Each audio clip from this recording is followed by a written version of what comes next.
Thank you for joining me for this reading of Junie B. Jones and a Little Monkey Business by Barbara Park.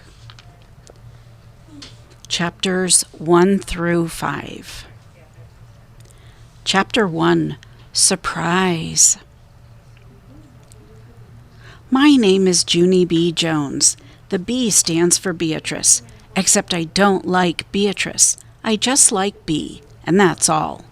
B stands for something else, too. B stands for B-A-B-Y. I'm only in kindergarten, but I already know how to spell B-A-B-Y.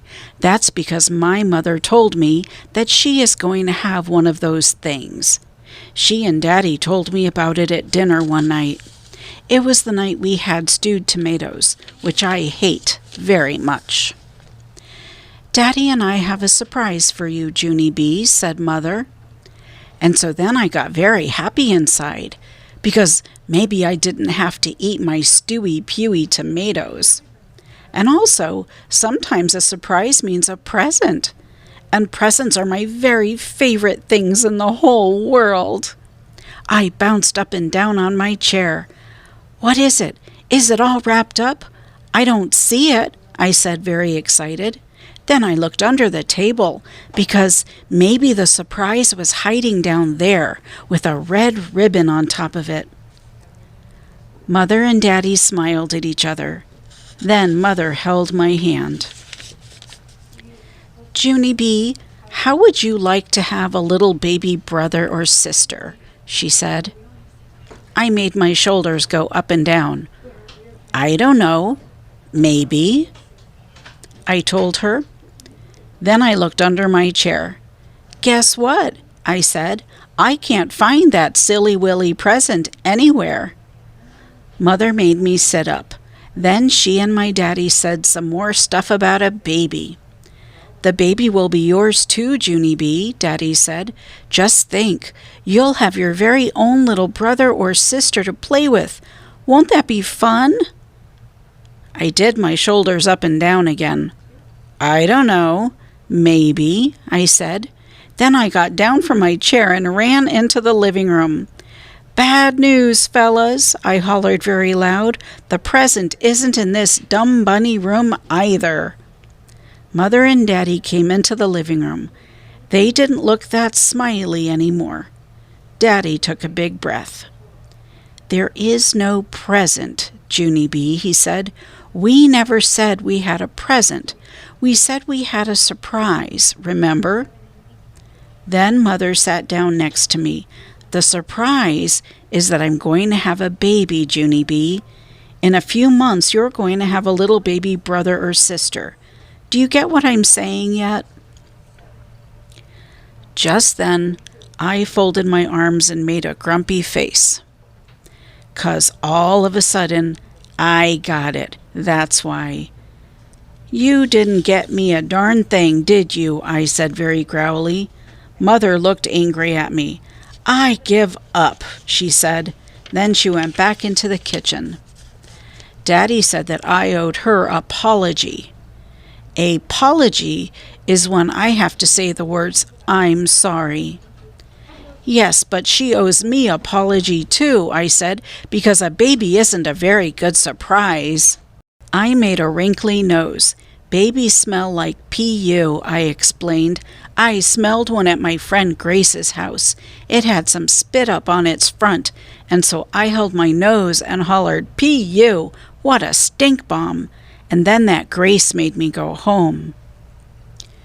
After I finished my story, Daddy went into the kitchen to talk to Mother. Then Mother called me in there, and she said, if the baby smells like a stink bomb, she will buy me my very own air freshener, and I can spray the can all by myself. Except not on the P.U. baby. I would like the one that smells as fresh as a Carolina pine forest, I said. Then me and Mother hugged, and I sat back down at the table, and I finished eating my dinner. Except not my stewy-pewy tomatoes. And so guess what? No dessert. That's what. And that's the end of Chapter 1.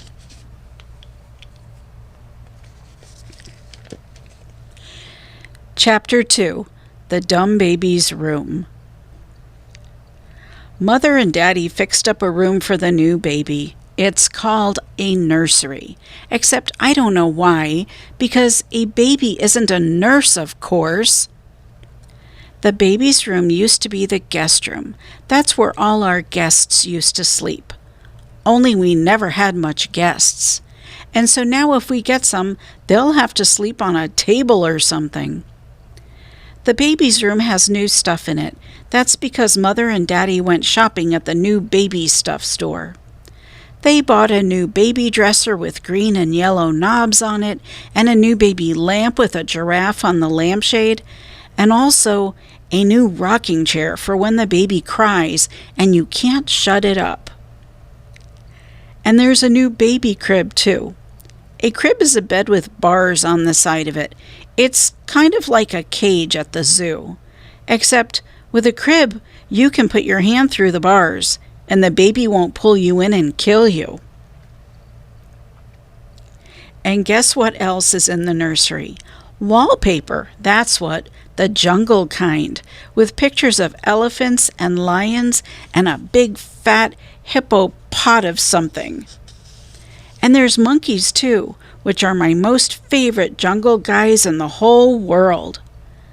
Mother and Daddy pasted on the wallpaper together.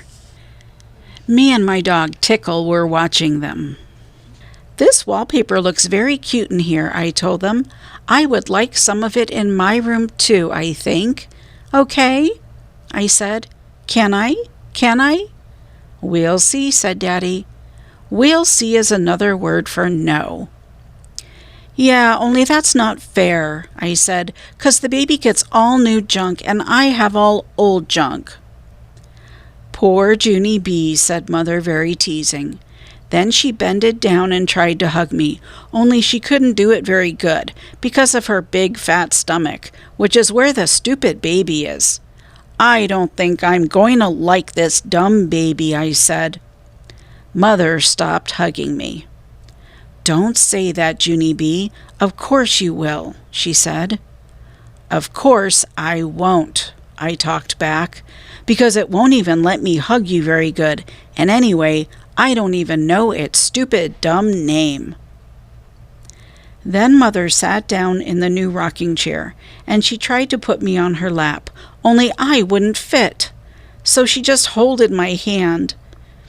That's because Daddy and I haven't picked a name for the baby yet, she explained. We want a name that's a little bit different. You know, something cute like Junie B. Jones, a name that people will remember. And so I thought and thought very hard. And then I clapped my hands together real loud. Hey, I know one, I said, very excited. It's the cafeteria lady at my school, and her name is Mrs. Gutzman. Mother frowned a little bit, and so maybe she didn't hear me, I think. Mrs. Gutzman, I hollered. That's a cute name, don't you think? And I remembered it, too, even after I only heard it one time, 'cause Mrs. Gutzman sticked right in my head. Mother took a big breath. Yes, honey, but I'm not sure that Mrs. Gutzman is a good name for a tiny baby. And so then I scrunched my face up, and I thought and thought all over again. How about Teeny? I said. Teeny would be good. Mother smiled. Well, Teeny might be cute while the baby was little, but what would we call him when he grows up? Big Teeny, I called out, very happy. Then Mother said, We'll see, which means no, Big Teeny. After that, I didn't feel so happy anymore. When's this dumb bunny baby getting here anyway? I said. Mother frowned again. The baby is not a dumb bunny, Junie B, she said, and it will be here very soon, so I think you'd better start getting used to the idea. Then her and Daddy began pasting wallpaper again. And so I opened the new baby dresser with the green and yellow knobs, and I looked at the new baby clothes. The baby pajamas were very weensy, and the baby's socks wouldn't even fit on my big piggy toe. I'm going to be the boss of this baby, I said to Tickle, 'cause I'm the biggest, that's why. Daddy snapped his fingers at me. That's enough of that kind of talk, Missy, he said. Missy's my name when I'm in trouble. After that, him and Mother went to the kitchen to get some more paste, and so I looked down the hall to make sure he was gone. Yeah, only I'm still going to be the boss of it, I whispered. Ha ha, so there. And that's the end of Chapter 2. Chapter 3, A Very Wonderful Thing. Yesterday, a very wonderful thing happened, and it's called I Had Pie for Dinner. Just pie, and that's all. That's because my mother went to the hospital to have the baby, and Daddy and Grandma Miller went with her. And so me and my grandpa got to stay at his house, all by ourselves, and no one even babysitted us. And guess what? Grandpa smoked a real live cigar right inside the house, and Grandma didn't yell, "Go outside with that thing, Frank." After that, my grandpa gave me a piggyback ride, and he let me put on Grandma Miller's new hat with a long brown feather. And also, I got to walk in her red high heels. Only then I fell down in the kitchen, and so I quick took them off. Hey, I could crack my head open in these dumb things, I said very loud. After that, I opened up the refrigerator, 'cause I was hungry from playing, that's why. Hey, guess what? There's a big fat lemon pie in here, Frank, I hollered. And so then Grandpa Miller got down 2 plates, and then me and him ate the big fat lemon pie for our dinner. Just pie, and that's all. And we're not even going to get in trouble, 'cause we're going to tell Grandma that her cat ate it. And here's another very funny thing. I got to sleep in Grandpa Miller's guest room. First I put on my PJs with the feet in them, and then my grandpa watched me brush my new front tooth, and he tucked me into the big guest bed. Sweet dreams, Junie B., he said. Except for then I got a little bit of scared in me. Yeah, only guess what, Grandpa, I said.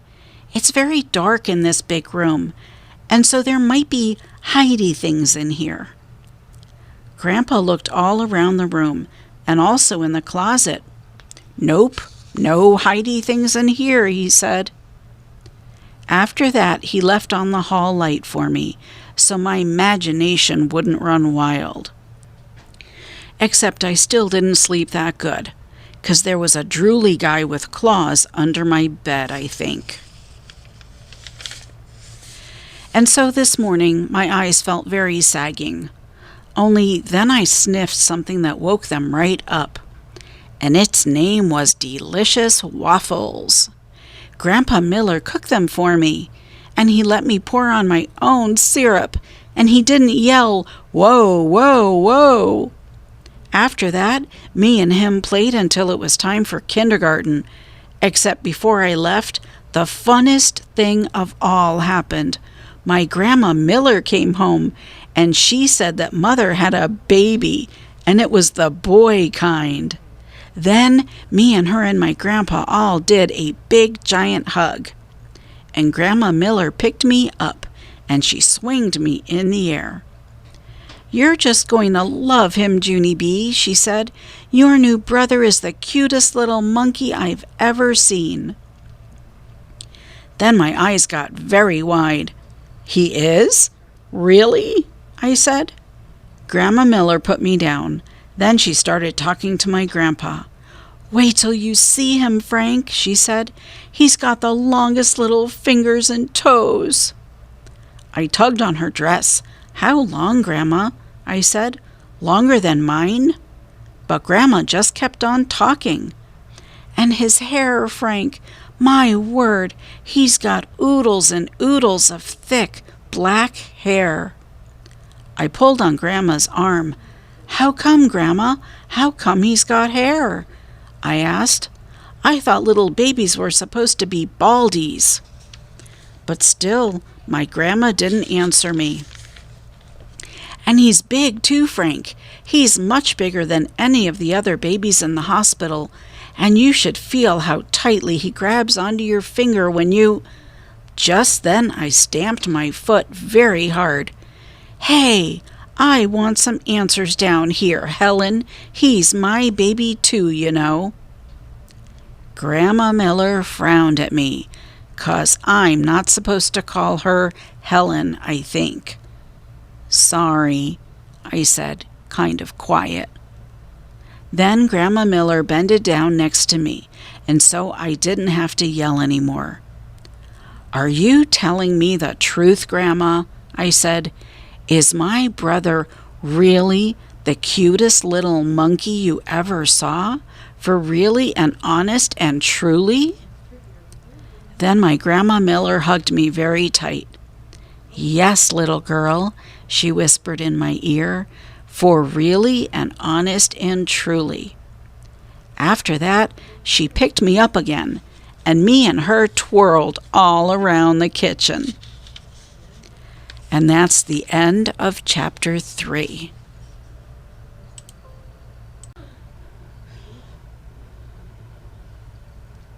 Chapter 4.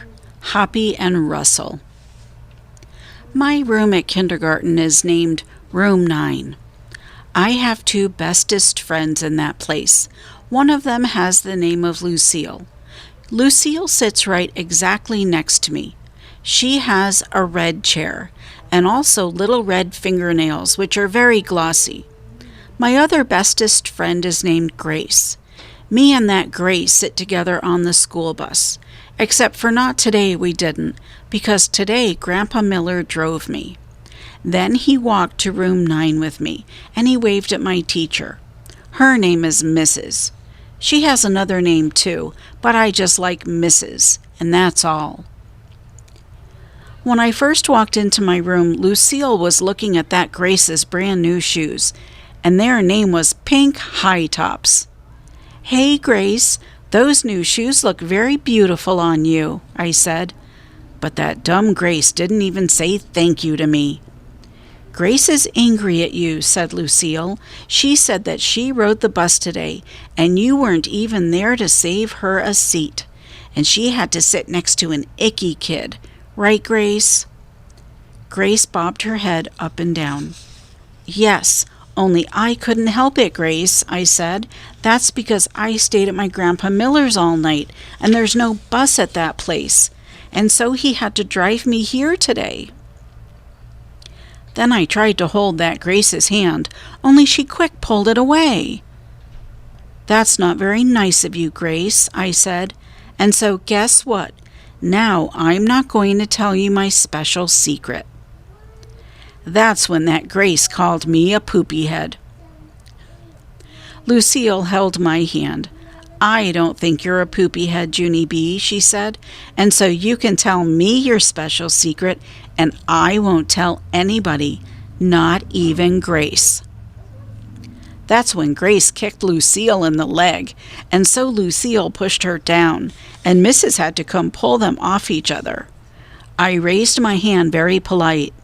"I wasn't involved," I said to Mrs. After that, we had to sit down and do some work. It was called printing our numbers, only I couldn't do mine that good, because Lucille kept on talking to me, that's why. "Come on, Junie B," she said in her whispering voice. "Tell me your special secret. I won't tell, I promise." "Yes, only I can't, Lucille," I said.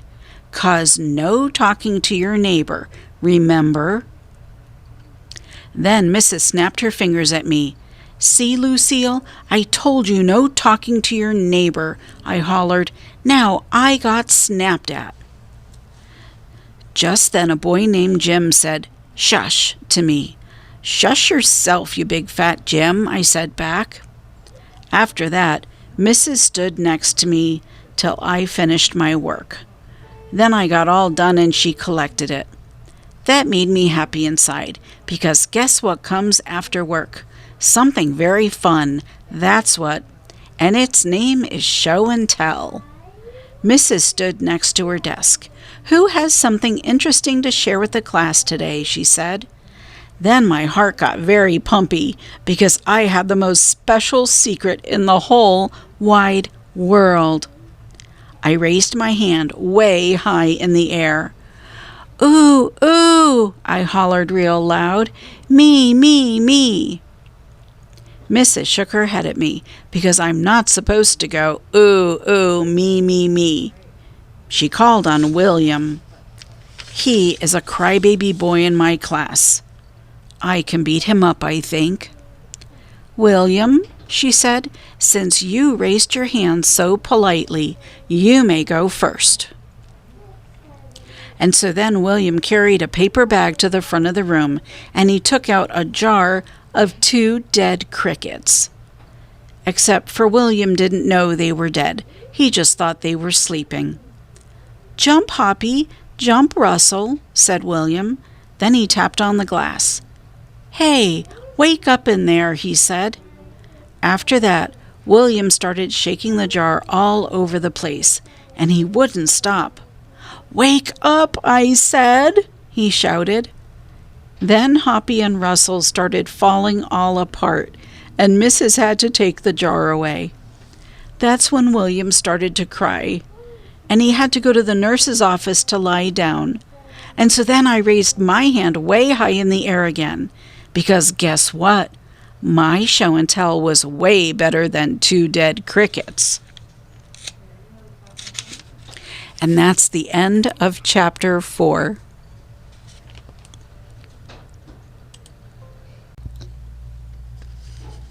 Chapter 5, Monkey Business. Mrs. called my name. "Junie B, would you like to go next?" she asked. Then I jumped right up, and I ran speedy fast to the front of the room. "Guess what?" I said, very excited. "Last night my mother had a baby, and it's the boy kind." Mrs. clapped her hands. "Junie B. Jones has a new little brother, everyone," she said. "Isn't that wonderful?" Then all of room 9 clapped too.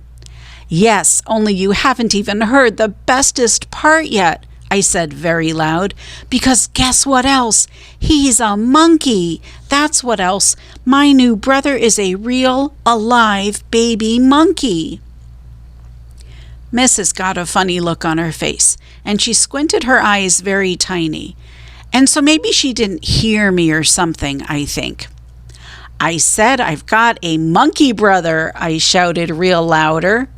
Then that mean Jim jumped right up from his desk, and he hollered, "Liar, liar, pants on fire."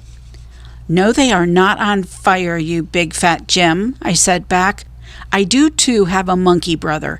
You can ask my Grandma Miller if you don't believe me." Mrs. raised her eyebrows way high on her head. "Your grandmother told you that your brother is a monkey?" she asked me. "Yes," I said. "She told me he has long fingers and long toes and lots of black fur all over himself." After that, Mrs. kept on looking and looking at me. Then she said it was time for me to sit down. "Yeah, only I'm not done telling the children about my monkey brother yet," I explained. "'Cause guess what else? His wallpaper has pictures of his jungle friends on it, and his bed has bars on the sides, but I'm going to teach him not to bite or kill people." Then this boy named Ricardo, who has cute freckles on his face, said, "Monkeys are cool," to me. "I know they are cool, Ricardo," I said, "and guess what else? Maybe I can bring him to school on Pet Day." Then Ricardo smiled at me, and so he might be my boyfriend, I think, except for there's a boy in room 8 who already loves me. Just then, Mrs. stood up and pointed at me. "That's enough, Junie B," she said. "I want you to sit down now. You and I will talk about this monkey business later." And so that made me giggle, because monkey business is a funny word, I think. Then I waved goodbye to my new boyfriend Ricardo, and I skipped back to my seat. And that's the end of chapter 5.